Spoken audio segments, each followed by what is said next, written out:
Morgan, senior on the team, one of the Rovers. Fire away with whatever questions you have. All right, Keith, well, first off, what does this rivalry mean to you? It means a lot.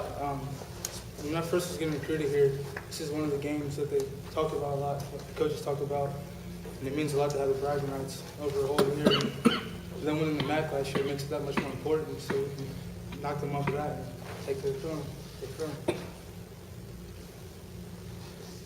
Keith, will you talk a little bit about the game last year? I mean, the fog goal, how much of the memory does that cover for you guys and for the rest of the team?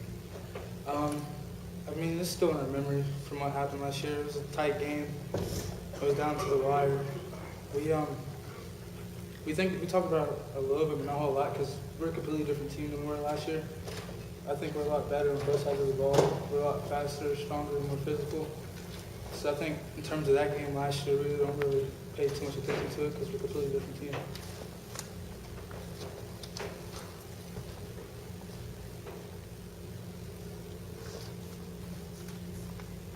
Will you talk a little bit about stopping the Miami offense between Geisert and Gibbons? It's definitely a tough task. Their quarterback's really, really talented, as well as the receivers.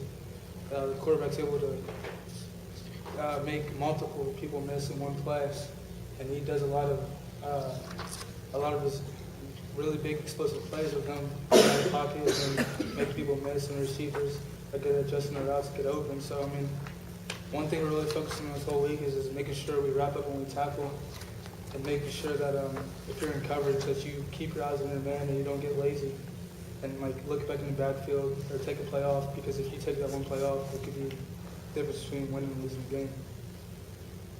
Do you think that you guys didn't know necessarily how to compete in a close game this past weekend? Your first two games were blowouts. In this game, you find yourself, and it's tight. Did you guys not know how to play? No, I don't think that's the case at all. I think, especially coming off last year, there's a lot of tight games that we played in.